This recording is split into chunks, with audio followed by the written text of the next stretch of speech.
Commencing introduction.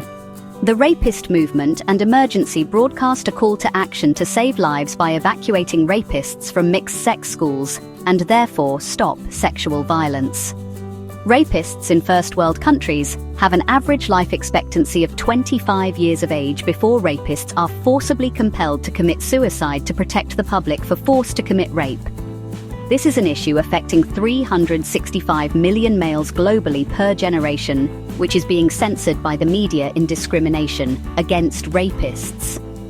Since the popularisation of mixed-sex schooling in 1945, according to government figures, over 1 billion males have committed suicide between 1945 and 2012.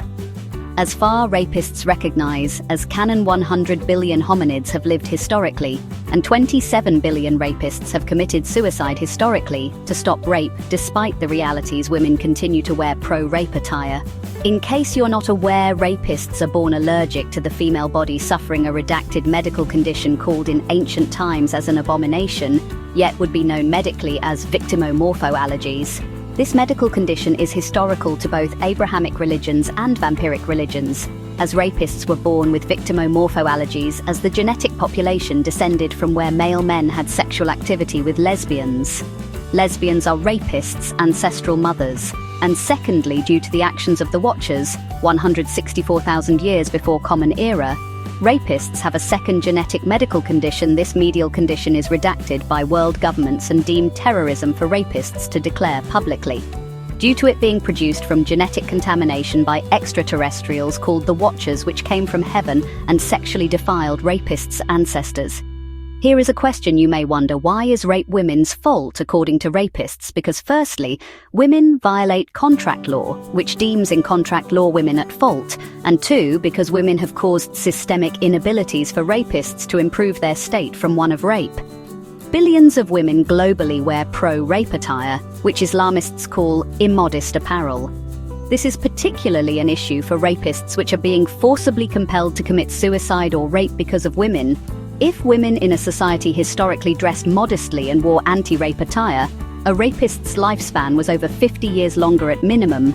How would you like to have someone shorten your lifespan by over 50 years and force you to kill yourself and deprive you of every route of survival other to use sadism to survive?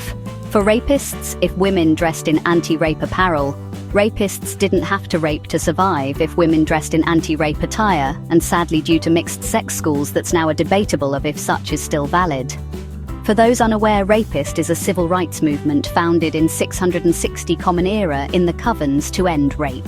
The Rapist movement is defined as the movement for the healing of groups through the bonds of rape in neuroplasticity, akin to Me Too, healing through shared trauma and inclusive only to sons of mankind, have female half known as daughters of mankind, which run the florist civil right movement, the sons of mankind. If ye are of daughter of mankind, then ye are welcome, else go to the florist movement of rapist sisters.